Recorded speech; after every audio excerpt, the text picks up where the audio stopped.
আজ শুক্রবার share business 24.com-এর পক্ষ থেকে সবাইকে স্বাগত। আগামীকাল ঈদুল আজহা। শেয়ার বিজনেস 24.com-এর পক্ষ থেকে সকল পাঠক শ্রোতাদের জানাচ্ছি অনেক শুভেচ্ছা। আমরা এই সময়ে বাজার বন্ধ যতদিন থাকবে ততদিন আমরা কোনো না কোনো একটি বিষয়ের উপর নিয়ে আলোচনা করব এবং সেই বিষয়ের উপর আমরা যদি কোম্পানি থাকে সেই ডিটেলস কিছু তথ্য জানানোর চেষ্টা করব। কোম্পানি হলে তার ফান্ডামেন্টাল দিকগুলো তুলে ধরার চেষ্টা করব। আশা করছি এই ভিডিওগুলো দেখে আপনারা অবশ্যই উপকৃত হবেন। আর এখনও যারা আমাদের সাথে আসলে দেখেছেন, সাবস্ক্রাইব করেননি, দয়া করে যদি আপনারা সাবস্ক্রাইব করেন তাহলে আমাদের ভবিষ্যতে আরও সুন্দরভাবে এগিয়ে নিতে সাহায্য করবে এটা। তো আমরা আজকে যে বিষয়টি নিয়ে আলোচনা করব, যে বিএসইসি কিন্তু একটি তদন্ত কমিটি গঠন করেছে 5টি কোম্পানির অনিয়ম তদন্ত করার জন্য, এবং এই কোম্পানিগুলোকে সময়ও বেঁধে দিয়েছে। এবং সেই 5টি কোম্পানির মধ্যে 3টি কিন্তু বেক্সিমকো গ্রুপ লিমিটেডের।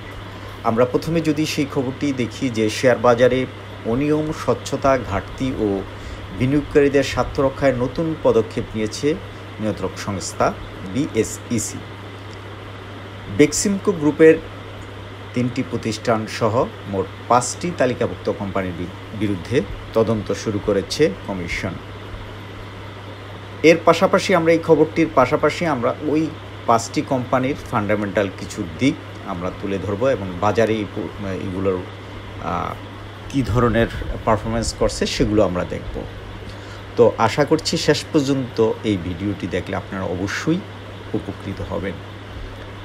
বেক্সিমকো গ্রুপের প্রতিষ্ঠানগুলোর মধ্যে রয়েছে Beximco Limited, Beximco Pharmaceuticals, Shinepukur Ceramics, Ratanpur Steel Rerollings Mills এবং নিউ লাইন ক্লোদিংস।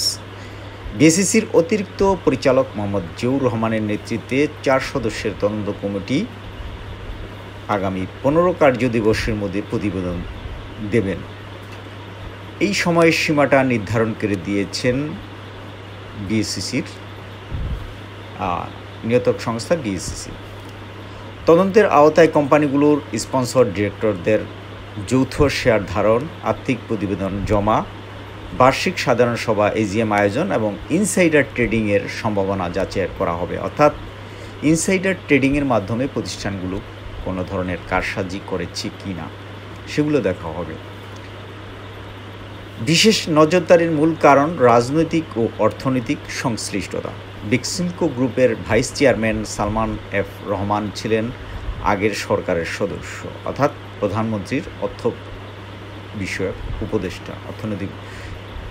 এবং আপনারা জানেন পাশাপাশি গ্রুপটির কোম্পানি বড় সূচকে অবস্থান করায় তাদের শেয়ারের পতনে পুরো বাজারের নেতিবাচক প্রভাব পড়েছে। অর্থাৎ বাজারে এই যে কোনো মতেই কিন্তু বাজার পজিটিভ হচ্ছে না, সেটা এই বেক্সিমকো গ্রুপের প্রতিষ্ঠানগুলোর এই জন্য বড় ধরনের দায়ী বলে মনে করছেন বিএসইসি।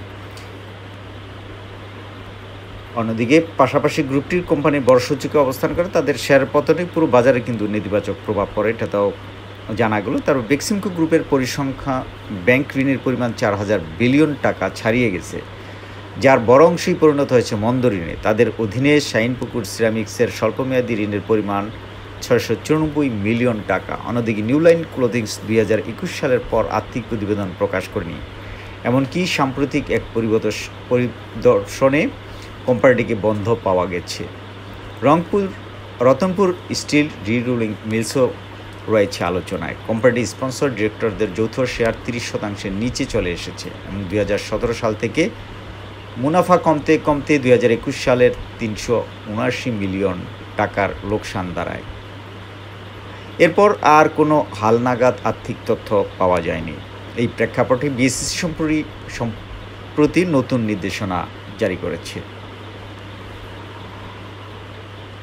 আমরা এখন যদি দেখি যে এই কোম্পানিগুলোর মধ্যে বেক্সিমকো ফার্মাসিউটিক্যালসের যেমন 1 বছর আগে বিনিয়োগকারীদের রিটার্ন দিয়েছিল -20.47% নেগেটিভ রিটার্ন, গত 6 মাসে কিন্তু পজিটিভ রিটার্ন দিয়েছে বেক্সিমকো ফার্মাসিউটিক্যালস।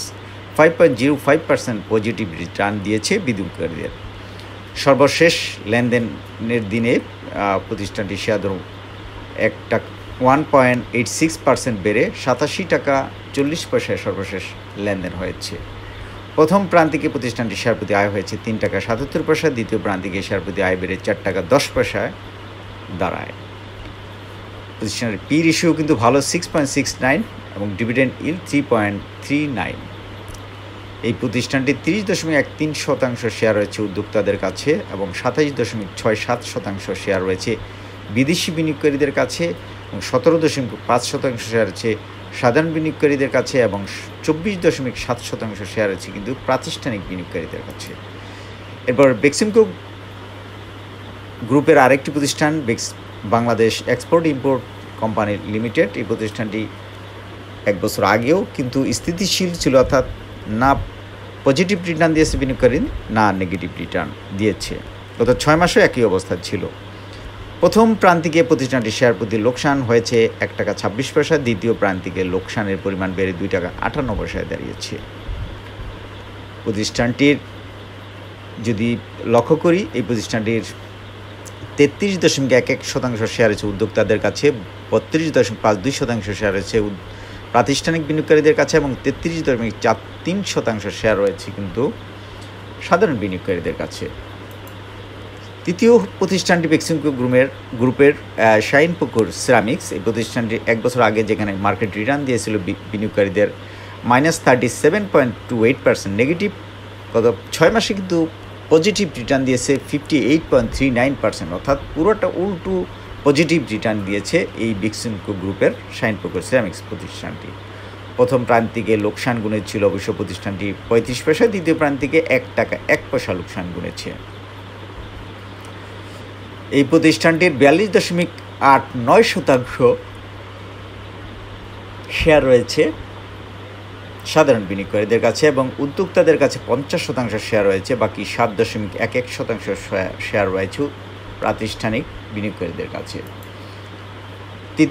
চতুর্থ যেই কোম্পানিটি নিয়ে আলোচনা করব, Ratanpur Steel Rerollings mills limited. 1 বছর আগে বিনিয়োগকারীদের নেগেটিভ রিটার্ন দিয়েছিল -31.21% নেগেটিভ, গত 6 মাসে অবশ্য নেগেটিভের পরিমাণ কমে এসেছে -1.02% নেগেটিভ। প্রথম প্রান্তিকে প্রতিষ্ঠানটির শেয়ার প্রতি লোকসান গুনেছে 1 টাকা 6 পয়সা, দ্বিতীয় প্রান্তিকে 1 টাকা 8 পয়সা, তৃতীয় প্রান্তিকে লোকসান কিছুটা কমে 75 পয়সায় দাঁড়িয়েছে।